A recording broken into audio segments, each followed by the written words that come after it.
with Ms. Johnson.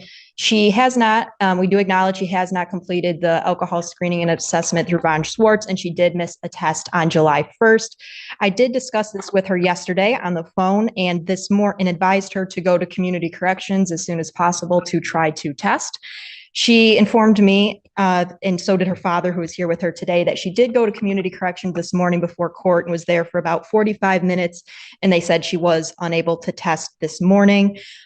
We are respectfully requesting that the court not remand her at this time and that we adjourn the sentencing out in August to give her the opportunity to complete the alcohol screening and assessment. She is gainfully employed at St. Joe's. She does not want to lose that job.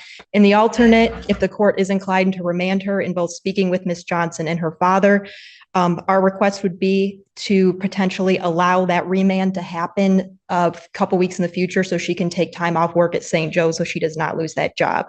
Other than that, Your Honor, we respectfully request an adjournment of the sentencing. And Teresa Clare on behalf of probation. Your Honor, I did communicate with community corrections this morning. She did go over and she wasn't scheduled to do a test today, so she did not test. She did do her download of her scram.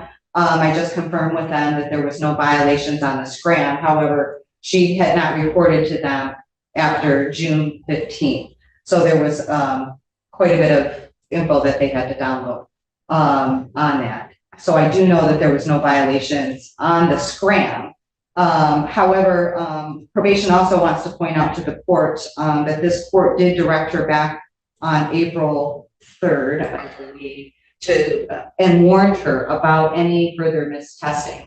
So she was given a warning by this court back in April about her remaining compliant with the testing order.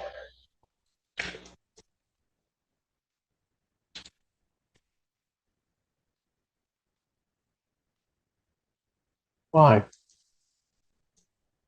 Why what?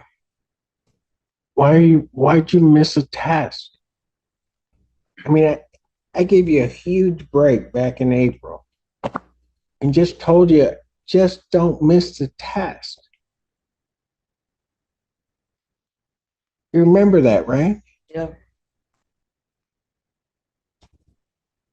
And then when you pled, why didn't you do your alcohol screening and assessment? Forgot to print it out. What? I said I forgot to print it out. Oh.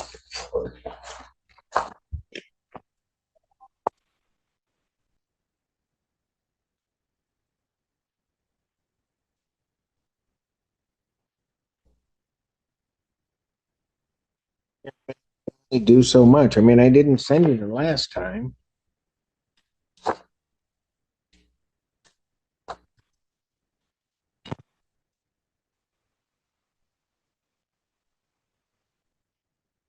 I'll re-refer to defendant to Von Schwartz for completion of her alcohol screening and assessment. Young lady, understand something. If you don't do it, and I don't have that alcohol screening and assessment, the only thing that I can really sentence you to is the max. All right, let's pause here. The court is being very polite, but the message is clear.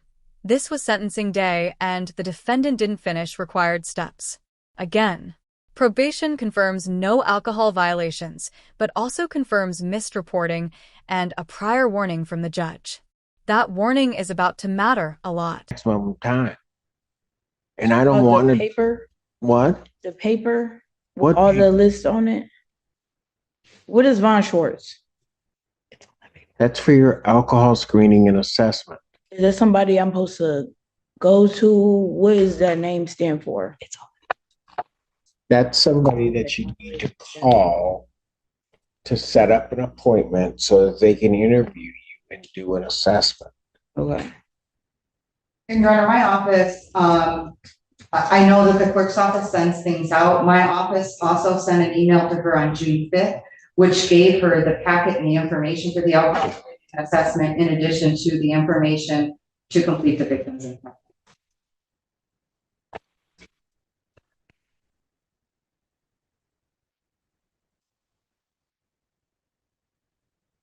Need to pay a $75 referral fee. Do you have that? No.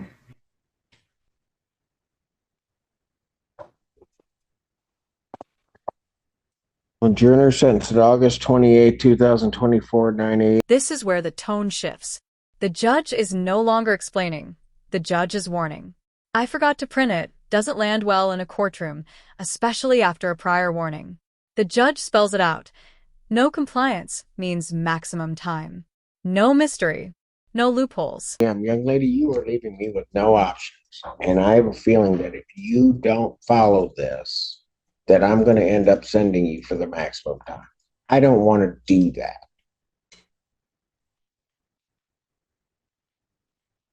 I'm going to end up finding you in contempt and sending you. So in this, I'm going to, for the bond violation, I'm going to remand her for 3 days. Washtenaw County Jail for the bond violation. Defendant's remanded. Just go. Is that Dad? Yes, Your Honor. Get her back. Dad, hang on one second. Go ahead, take her back.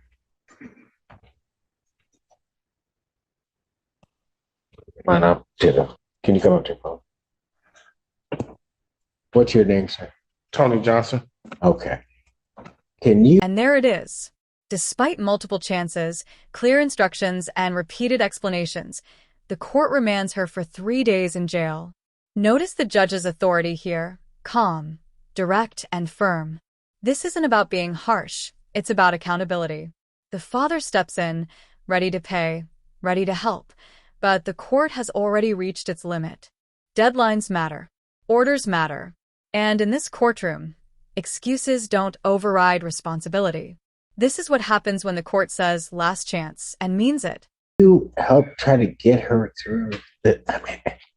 Yes, I will definitely make sure that she does it. She lives with her mom, so I don't kind of know the things that kind of goes on. So I'm just coming to support, and I just was hoping that you didn't take her to jail because I know. she need this job so bad. I know. And I trust me, I did not want to. I just, Miss Polera, can you give to Dad the Von Swartz information and the victim's impact information so that he has it, so that I get where he is, so that he knows what she has to do. Yes, Your So Honor. I do know, I heard him in the hallway, really getting after her for not doing it. So I think that he will. Well, I don't doubt If that. you stop by my office, or I'll ask them to give you the paper printed out. Is that in this It's building? right down the hallway. Okay. And so I'll tell them you're coming right down. And, Okay. I have the $75 for any fee or whatever that she might have needed to pay. I do have the money, so